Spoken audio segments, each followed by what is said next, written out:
নমস্কার, ব্রেকিং বাংলায় আপনাদের স্বাগত। আমি জয়ন্ত মজুমদার। কিশোর কুমারের সেই গানটা মনে পড়ে গেল, সেই কারণে থাম্বনেলটা ওইভাবে করেছিলাম যে আজকের যে কি আশায় বাঁধি খেলাঘর। এই গানটা এখন গাইছেন ঋতব্রত শিবিরের বিধায়করা, মানে যারা ভারত তৃণমূল, যারা মমতা বন্দ্যোপাধ্যায়ের তৃণমূল ছেড়ে ঋতব্রত শিবিরের নাম লিখিয়েছেন, দল ভারী করেছেন। 58 জন, 60 জন, কেউ বলছেন 62 জন ঋতব্রতর পেছনে আছেন। তো তারা এখন এই কি আশায় বাঁধি খেলা ঘর গানটা গাইছেন, কারণ তাদের আশা ভরসা বোধহয় এবার শেষ হয়ে যাচ্ছে। সেই নিয়ে কথা বলবো। একই সঙ্গে শেষ প্রহরে কলকাতার প্রাক্তন মেয়র ববি হাকিম ঋতব্রত শিবিরে নাম লিখিয়েছিলেন এবং এখন বলছেন যে এই তারাতলাতে বিল্ডিংটা ভেঙে পড়া, মানে যে কারখানা শেডটা ভেঙে পড়েছে বুধবার দিন, এবং সেই নিয়ে বৃহস্পতিবার দিন মুখ্যমন্ত্রী একটি কথা বলেছেন বিধানসভায়। সেটার পর অনেকে বলছেন যে ঋতব্রত ল্যাজ ধরে ববি হাকিমের হাত চুলকাচ্ছে। তো আজকের এই সব বিস্তারিত আলোচনা করব যে কেন ববি হাকিমের হাত চুলকাচ্ছে, আর ঋতব্রত শিবিরের বিধায়করা কেন কি আশায় বাঁধি খেলাঘর এই গান শুরু করছেন এখন মনে মনে। তো আজকে ভিডিওর বিস্তারিত আলোচনার আগে আমার দর্শক বন্ধুদের কাছে অনুরোধ, যারা আমার চ্যানেলটিকে এখনো সাবস্ক্রাইব করেননি তাদের কাছে অনুরোধ রইল, চ্যানেলটিকে সাবস্ক্রাইব করুন, বেল আইকনটি প্রেস করুন এবং অল অপশন বাটনটি চাপুন, যাতে আপনারা আমার ভিডিও নোটিফিকেশন সময় মতো পেয়ে যেতে পারেন।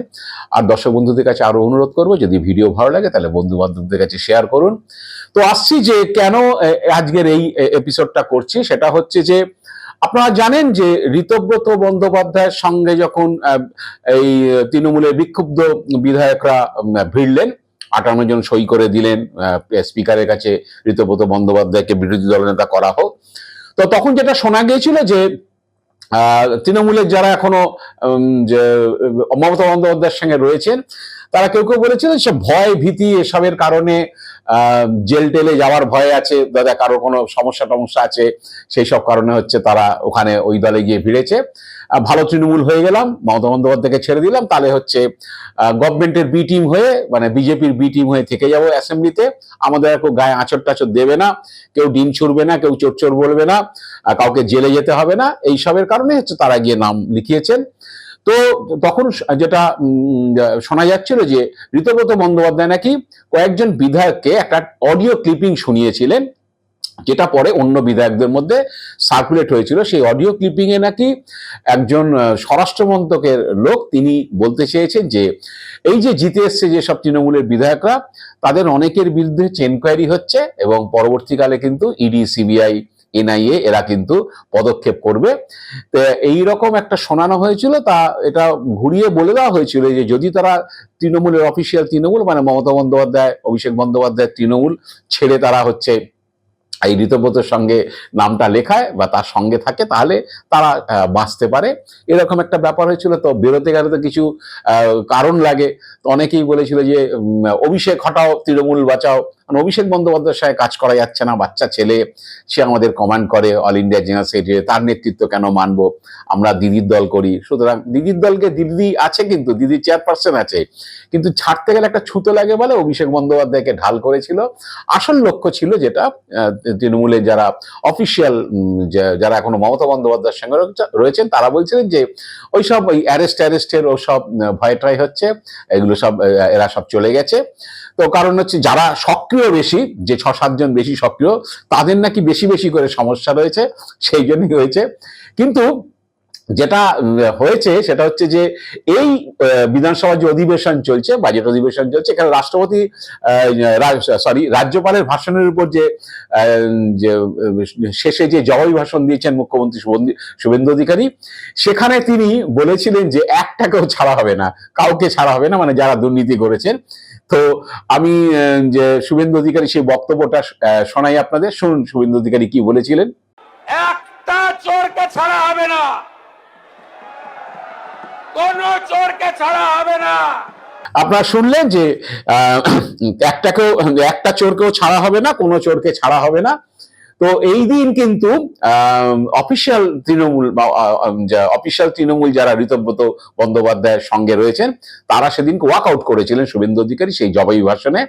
সেখানে কুণাল ঘোষ যখন শুভেন্দু অধিকারী এইসব বলছেন যে যারা চুরি দুর্নীতি করেছে তাদেরকে ছাড়া হবে না, তখন কিছু একটা বলার জন্য উঠে দাঁড়িয়েছিলেন, যেটা রীতিতে হয় না যে মুখ্যমন্ত্রী যখন জবাবি ভাষণ দেন তখন তার মাঝখানে কাউকে বলতে দেওয়া হয় না। যাই হোক, শুভেন্দু অধিকারী সেটা অ্যালাউ করেছিলেন। কুণাল ঘোষের মাইক অন করা হয়েছিল।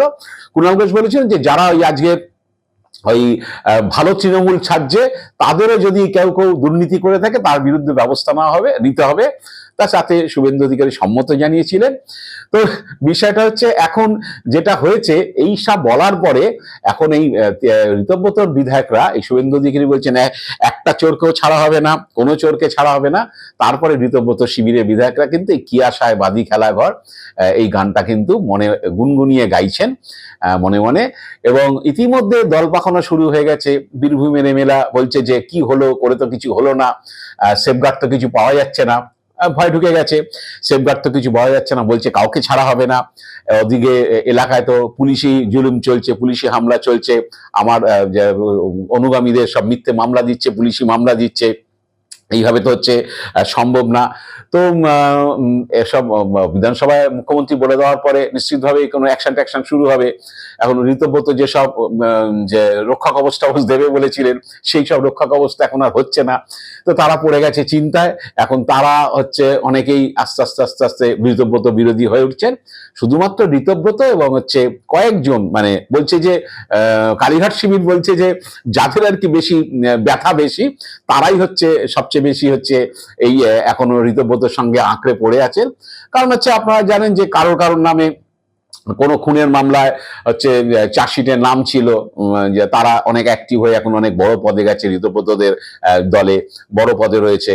কারণ এটা যে একটা খুনের মামলা ছিল তৃণমূল ক্ষমতায় আসার পরেই, এবং সেখানে যে সিআইডি তদন্ত করে চার্জশিট দেয়, তাতে একজনের নাম ছিল। পরে সেই মামলা সিবিআই তদন্ত করছে। এবং হচ্ছে ঋতব্রতের নামে যে কি বলে ধর্ষণের মামলা রয়েছে বলে কুণাল ঘোষ রাজ্যপালের ভাষণের যে বক্তৃতা করা বিতর্কে অংশ নিয়ে তিনি মেনশন করেছেন বিজেপিকে ঠেস মেরে, যে নারী নির্যাতন, নারী সুরক্ষার কথা বলছেন।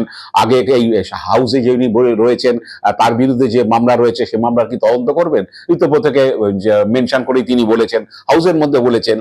তো এরকম বলছে যে এরকম কোনো বিধায়ক যাদের আর কি সব গোলমাল টোলমাল রয়েছে, কারণ হচ্ছে জাভেদ খান, তার প্রচুর সম্পত্তি তিলজলা এলাকাতে। তো যখন কলকাতার বিধায়ক সাংসদদের নিয়ে বা অ্যাডমিনিস্ট্রেটিভ মিটিং হয়েছিল নবান্নে, সেই মিটিংয়ে জাভেদ খান উপস্থিত ছিলেন। আমি ছিলাম না ভিতরে, মিডিয়ার খবর থেকে বা অন্য তথ্যসূত্র থেকে যেটা শুনেছি, যে সেখানে মুখ্যমন্ত্রী নাকি জাভেদ খানকে বলেছিলেন যে আপনার তো অনেক সম্পত্তি রয়েছে, অনেক নাকি বেআইনি রয়েছে, সেগুলোকে লিগাল করুন। মানে বলে দিয়েছেন যে আপনার যে ইলিগাল সম্পত্তি আছে সেগুলো আমি জানি। কারণ অনেকে বলে যে জাভেদ খানের নাকি 1210 বিঘা সম্পত্তি আছে, এসব আমি মেপে দেখিনি বা খোঁজ নিয়ে দেখিনি, এরকম বলা শোনা যায়। তো এইসবগুলো রয়েছে। যারা বেশি করে হচ্ছে বলছে যে কালীঘাট তৃণমূল বলছে যারা বেশি করে দুর্নীতিতে হচ্ছে জড়িয়ে রয়েছে তাদেরই হচ্ছে এখন ভয় বেশি, তারাই এখন ঋতব্রতকে আঁকড়ে ধরে আছে। কিন্তু রক্ষা কবচ কি পাওয়া যাবে? নিশ্চিতভাবে পাওয়া যাবে না। শুভেন্দু অধিকারী তো বলেছেন একটা চোরকেও ছাড়া হবে না, চোরেরা যায় কোথায়। এবার দেখুন কি অদ্ভুত ব্যাপার, তারাতলাতে বুধবার দিন যে কারখানার শেড ভেঙে পড়লো, সেখানে 9 জন যে শ্রমিক মারা গেলেন। বৃহস্পতিবার দিন শুভেন্দু অধিকারী বিধানসভাতে সেই বিষয়ে বক্তব্য রাখতে গিয়ে আবার হচ্ছে ববি হাকিমকে আবার অ্যাটাক করলেন। তিনি বক্তৃতার সময় বললেন যে এই আপনাদের পাপের ফল, মানে তৃণমূলের যে পুরসভা ছিল, কারণ এই বাড়িটা নাকি জানুয়ারি মাসে কনস্ট্রাকশনের জন্য হচ্ছে অনুমতি পেয়েছে, মানে স্যাংশন পেয়েছে, তারপর থেকে তার কাজটা শুরু হয়েছে। বলেছে যে আপনাদের, শুভেন্দু অধিকারী বলেছেন আপনাদের পাপের ফল সিটি অফ জয়কে মৃত্যুপুরীতে পরিণত করেছেন। এবং হচ্ছে এই প্ল্যানে হচ্ছে প্রাক্তন মেয়র মানে ববি হাকিমের কথা বলেছে, তার সই আছে, কাউকে ছাড়া হবে না। তো শুভেন্দু অধিকারী কি বলেছেন আমি আপনাদের একটু শুনিয়ে দিই, শুনুন শুভেন্দুর কথা। আপনাদের পাপের ফল সব জায়গায় টাকা নিতে নিতে এই সিটি অফ জয়কে এবং বৃহত্তর কলকাতাকে মৃত্যুপুরীতে আপনারা পরিণত করেছেন। রাজনীতি করবো না, কিন্তু কি করেছেন আপনারা? একটাকেও তো ছাড়ার কোনো সিন নেই। আপনার প্রাক্তন মেয়রের সই আছে এতে, কাউকে ছাড়া হবে না। তো এইটার পরে হচ্ছে কি বলে, অনেকেই বলছেন যে ববি হাকিমের সঙ্গে নাকি যে ঋতব্রত এরপরে নাকি একটু কথা কাটাকাটি হয়েছে, মনোমালিন্য হয়েছে। আমি জানি না, আমি সামনে ছিলাম না, শুনলাম বিধানসভাতে গিয়েছিলাম বৃহস্পতিবার দিন, শুনলাম যে হয়েছে। যখন হাউসে যখন বলা হয়েছিল বা শুভেন্দু অধিকারী যখন ববি হাকিমের নাম মেনশন করেছিল এবং ফাইলটা তুলে দেখিয়েছিলেন যেখানে মেয়রের সই আছে, প্রাক্তন মেয়রের সই আছে, এবং তিনি শুধু ববি হাকিম নন, সঙ্গে যেসব sub assistant engineer, assistant engineer এবং হচ্ছে এক্সিকিউটিভ ইঞ্জিনিয়ার যারা ছিলেন তারাও শাস্তি ভোগ করবেন। সমস্ত কিছু ফ্যাক্ট ফাইন্ডিং করা হচ্ছে, এসব তিনি বলেছেন। তদন্ত হচ্ছে। জুলাই মাস পর্যন্ত আপনারা জানেন যে এই যে কনস্ট্রাকশনগুলো চলছে এখন সারা কলকাতাতে, সেগুলো বন্ধ করার রেখেছেন, তিনি নির্দেশ দিয়েছেন। তারপরে সেই অডিটগুলো হলে তারপরে সেটা চালু হবে। তা শুভেন্দু অধিকারী এই মেয়রকে যে শুলে চড়িয়ে দিয়েছে, সুতরাং মেয়রের মন টন খারাপ। তো মেয়র যদিও প্রাক্তন মেয়র ববি হাকিম, অবশ্য ববি হাকিমকে শুলে চাওয়ানোর পরে ববি হাকিম তখন হাউসে ছিলেন না, বিধানসভার ভিতরে ছিলেন না, পরে সংবাদ মাধ্যমকে বলেছেন যে অ্যাকচুয়ালি এই জিনিসগুলো আমরা দেখি না, এগুলো পুরসভা প্ল্যান স্যাংশনের পুরো ব্যাপারটাই হচ্ছে বিল্ডিং ডিপার্টমেন্ট দেখে, বিল্ডিং প্ল্যানিং কমিটি আছে বিএমসি, তারা ওখানে টেকনিক্যাল লোকজন আছে, তারা প্ল্যানটা যা দেখে স্যাংশন হওয়ার মতো হলে তখন আমাদের কাছে নিয়ে আসে। আমাদের সইটা যেটা সেটা হচ্ছে শুধুমাত্র ফর্মালিটিসের জন্য, আমরা ওটার মধ্যে কি আছে না আছে সেগুলো দেখি না, এগুলো আমাদের ফর্মালিটিসের জন্য সই করতে হয়। তো সব বলে তিনি তার বক্তব্য রেখেছেন। তো এখন অনেকে বলছেন যে এই যদি শুভেন্দু অধিকারী হয় যে কোনো চোরকে ছাড়া হবে না, প্রাক্তন মেয়র যে তার সই আছে তাকেও ছাড়া হবে না, তাহলে আর ঋতব্রত শিবিরে গিয়ে আর লাভ কি আছে। অনেকে বলছেন যে ঋতব্রত ল্যাসটা ধরে, ববি হাকিম প্রথমে যাননি, ববি হাকিম মমতা বন্দ্যোপাধ্যায়ের সঙ্গে ছিলেন। শোভেন্দু চট্টোপাধ্যায়কে যখন চিঠি দিয়ে তৃণমূলের তরফে স্পিকারের কাছে জানানো হয়েছিল বিরোধী দলনেতা করার ক্ষেত্রে, তখন ববি হাকিমকে চিফ হুইপ করা হয়েছিল। ববি হাকিম হচ্ছে তারপরে শিবির বদল করে একদম শেষের দিকে গিয়ে ঋতব্রতের সঙ্গে দেখা করে তারপরে কথাবার্তা পাকা করে এবার ঋতব্রত সিটের আসনের পাশেই তিনি আসন নিয়েছেন বিধানসভাতে এবং সেখানে আলো করে বসে রয়েছেন বা বসেছিলেন গত অধিবেশনে।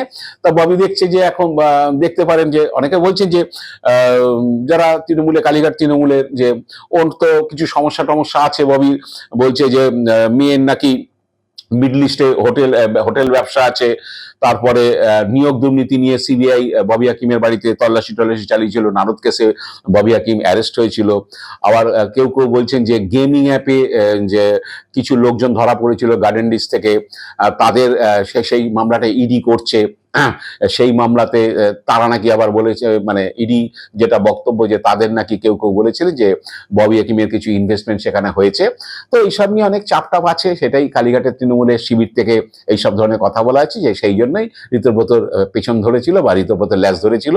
কিন্তু এখন সেই ল্যাস ধরে এখন হাত চুলকাচ্ছে যে কাজের কাজ তো হবে কি, ঋতব্রতর সঙ্গে থাকলেও শুভেন্দু অধিকারী যা শুরু করেছে তা তো জেলে ঢুকে যেতে হতে পারে। এবং ঋতব্রত শিবিরের অনেক বিধায়ক এখন সেই আশঙ্কা করছেন যে কোনো আশা নিয়ে আর খেলা ঘর বাঁধা যাবে না, কারণ যে কোনো সময় কিন্তু বিপর্যয় আসতে পারে। তো তারাও এখন হচ্ছে আস্তে আস্তে ঋতব্রত বিরোধী হচ্ছে। এখন ঋতব্রত বিরুদ্ধে তারা কবে হচ্ছে প্রকাশ্যে বিস্ফোরক কথাবার্তা বলে সেই অপেক্ষায় আমরা আছি। আজ এ পর্যন্তই। আপনারা ভালো থাকবেন, সুস্থ থাকবেন। নমস্কার।